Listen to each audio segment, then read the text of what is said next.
let's just go back to last week. How did you feel when you watched those scenes unfolding on Capitol Hill? And when you worked with Donald Trump and when you were friends with Donald Trump, did you ever think it could end in such a brutal and bloodstained way? Well, listen, I got that part of it wrong. I didn't think he would take it to that nth degree. And I think you're going to find out now that he was part of the conspiracy to set that up. There was people working on the inside of the Capitol building to help those people do the destruction that they did. And I think the country got very lucky, but for a few Capitol police guiding the rioters and the insurrectionists away from the elected officials, you could have had a very bloody day in the United States.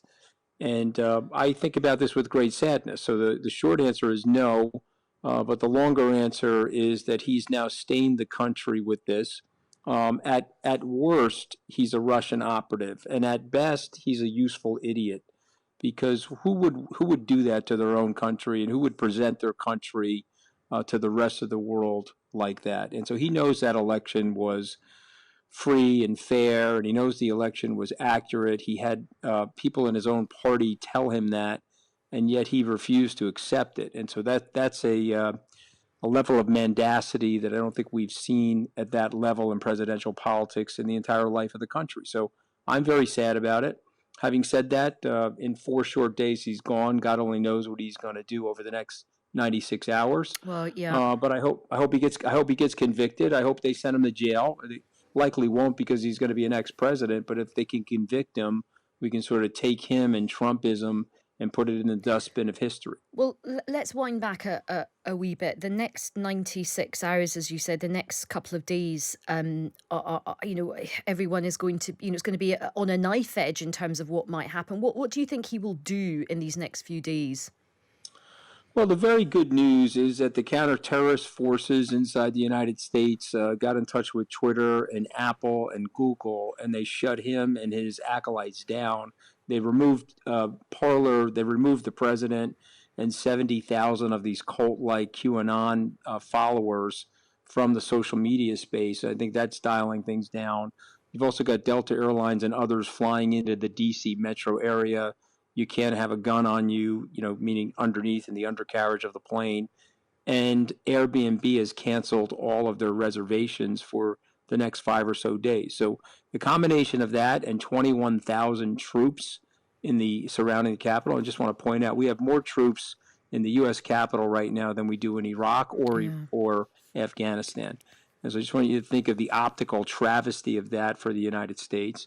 But I think if they didn't do those things, we would have had more violence leading up to the vice president. And I fear for the vice president's safety. I hate to say that out loud, Yep. the soon-to-be president-elect, but I fear for his safety. If someone asked me, I'd want him indoors. I'd want him sworn in an undisclosed location, and I'd want him very protected. And I understand the optics of that are poor as well, so the Secret Service and the National Guard have opted for on the steps of the Capitol. But this is a very, very serious thing. The leader of the free world is now a domestic terrorist and will be known through history of the United States that led an insurrection, that he was the first American president that made a decision that he wasn't going to accept a free and fair election and a peaceful transfer of power in the longest standing republic.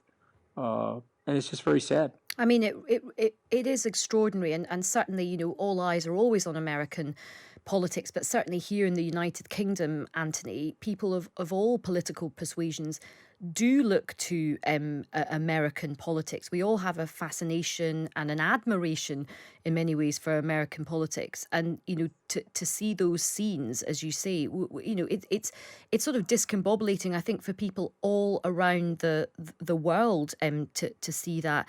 But he's not going to just slink off. And even though you're right, he doesn't have access to Twitter and lots of other social media outlets, but he's not going to go gently into the good night, is he? What do you think he will do No, next? he's going to go forcefully into the good night. We're gonna put him lights out into the good night. He's going to get likely convicted in that Senate. There's already 10 Republican senators that have said that they're ready to convict him, including Mitch McConnell. You've got the air supply taken out of the social media forces. You've got Stripe, the credit card processing company, said, sorry, we're not processing any of these credit card donations to your insurrection anymore, your terrorist organization. And so, no, he's not going to go peacefully into the night because that's not his personality, but we're going to put him lights out. The good news is Donald Trump is a uniter. He happens to be uniting Americans against him. So whether it's CEOs in our country, it's leftist leaders, frankly, centrist leaders, center right leaders.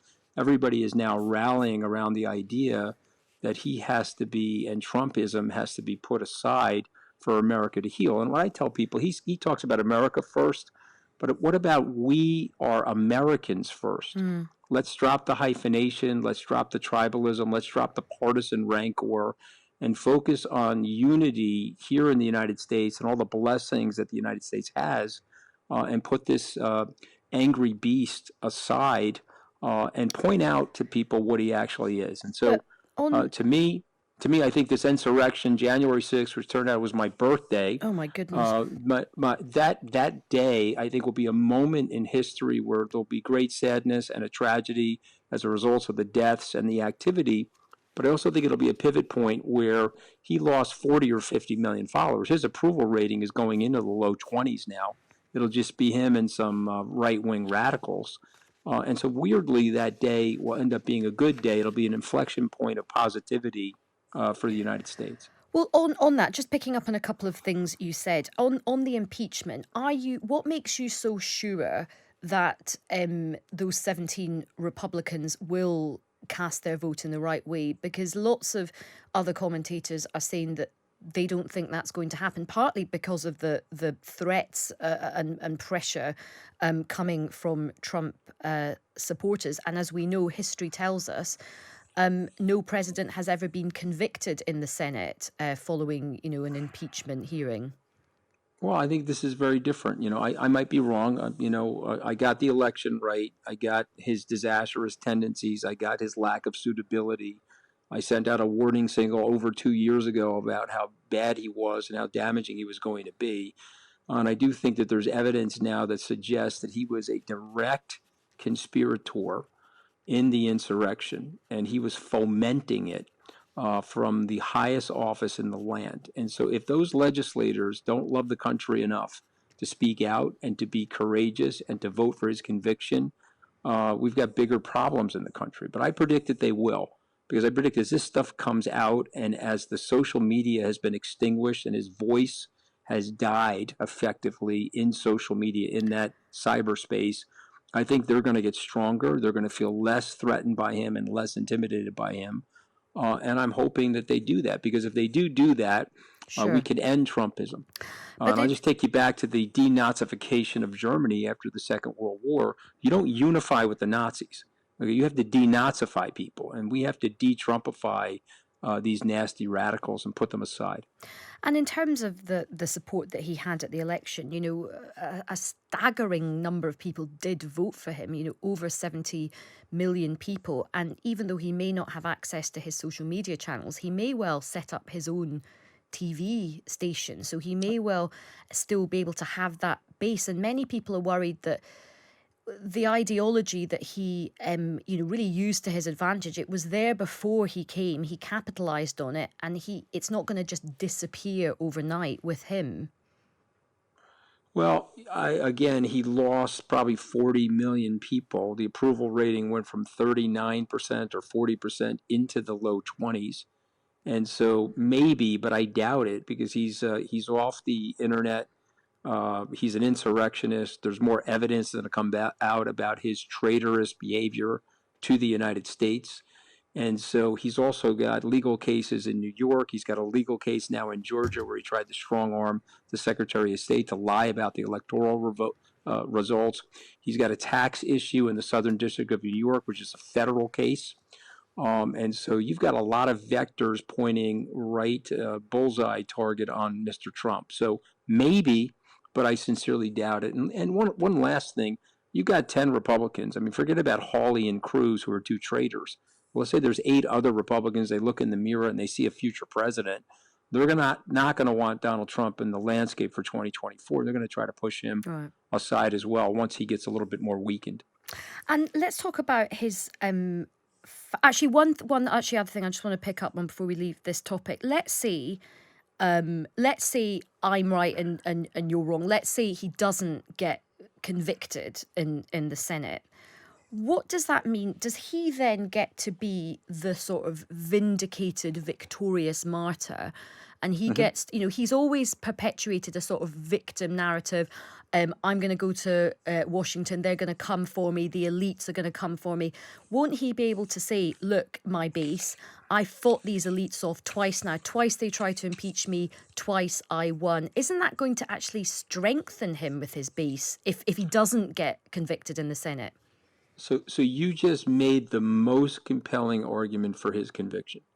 And so I'd like you to come with me to those Senate antechambers to have the conversation with those senators and make the case that you just made. Because if they allow him to get off the hook after what we saw in the Capitol on the 6th of January and the threats on the 17th of January and the threat to the president-elect from this man, we've got a very, very serious problem in the country. And so that could happen because we see from the Republicans a profile in cowardice, not a profile in courage. But you just made the case for why I believe when people really sit down and look at the body of the evidence and they look at the risk of this man rampaging in the United States with this level of recklessness, acting either like a useful idiot or a Russian operative over the next 4 years, I think it's incumbent upon people that have taken the oath to our Constitution to convict him.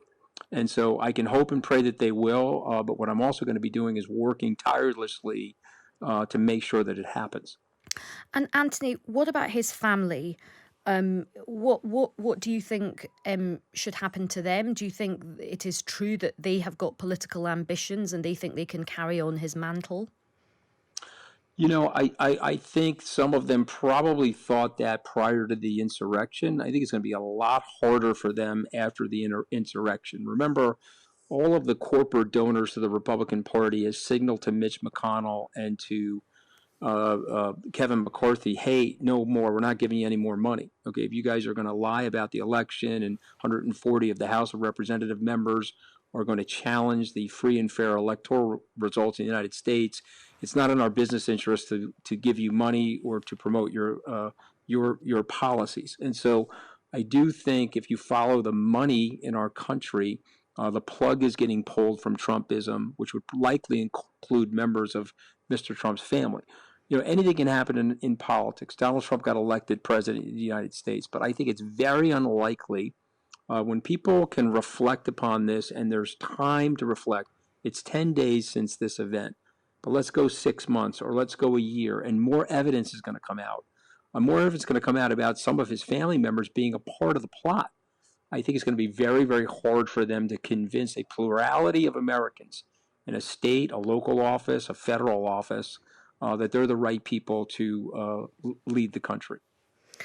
And in terms of what President-elect Biden can do, it does feel that, America is so raw and so divided. How can he make a success of his presidency when there's a large proportion of people who don't even believe he won the election, Anthony? Well, again, I mean, we're going to be spending a lot of time with a sort of a truth commission. I've invited Secretary of State Raffensperger, the Secretary of State of Michigan as well, to lay out and make the case. I'll be interviewing those people in the months of February and March.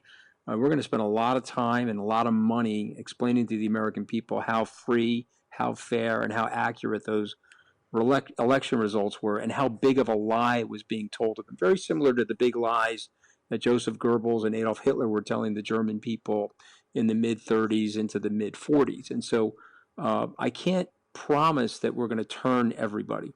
But I do think what ends up happening is if you get some economic opportunity and some economic aspiration for middle and blue collar and lower income people, their anger starts to dissipate. I grew up in a blue collar neighborhood. My father never went to college. He was a crane operator for 42 years before he retired. And, you know, if you have a living wage and you have some level of aspirational feeling about your family that your children can go on and live the American dream, you're less focused on being angry. Franklin Roosevelt gave a great speech in 1940 about this when the America First movement, being run by Charles Lindbergh, was challenging him. He said, what we need to do is provide opportunity. And I think Joe Biden is in a position, having grown up 15 miles from my father in Scranton, Pennsylvania, I think he gets it. He's a very empathetic person. He's a centrist. And I think we're going to do everything that we can. We've got to rally the business community around him, whether they were for Trump or against Joe Biden. They have to be with Joe Biden now. We have to really think of the country in terms of healing and unity. And I predict that those things will happen because there's a lot of resilience in our country. I think you're so right on that. I think opportunity is often the best weapon against extremism in any country, on any part of the planet. Final question to you, Anthony. You know, you speak now so passionately and ardently about the dangers of Donald Trump. You're somebody who gives such a clear analysis of, you know, how, in your words, how mendacious this man is. Do you wish that you could go back in time and have done something to stop him? Because you were close to him, and of course he brought you into the White House. So, you know, the short answer to that is yes, but the more complicated answer to that is no, because this life experience has made me more psychologically aware. It's made me more humbled. It's made me recognize the fragility of our government and the fragility of people. And so, and I did the best I could. 21 months ago, I said there's something really wrong with this guy, and he's going to really hurt the country and hurt the world. And I withdrew my support, and then I worked very hard to see him be defeated. But the short answer is yes, of course. But what we know, and all of your listeners know, we can't change our lives. But what we can do is go forward in our lives.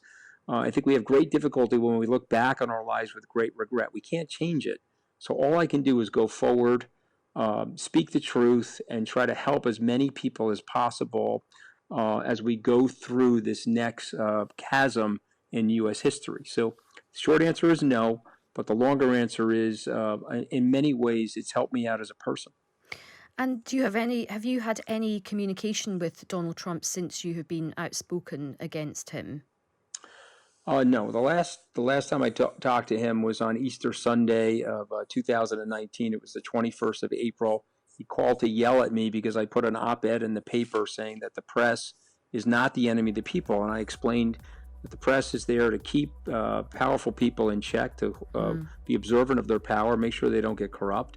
And then the secondary reason for the press, for me at least, is that it teaches our children to speak and think freely, which enables us to go on and have our children create Facebook and Apple and Google and all this wonderful innovation. If you're capping what people can say and you're censoring them, or you're withdrawing 2/3 of the internet from their availability, they have a tendency to be more robotic. And so these are reasons why the free world, the UK and the United States, will continue to be fountains of innovation. We'll have to leave it there. Thank you so much for your time. That was an absolutely fascinating interview. That was Anthony Scaramucci, former Director of Comms under Donald Trump.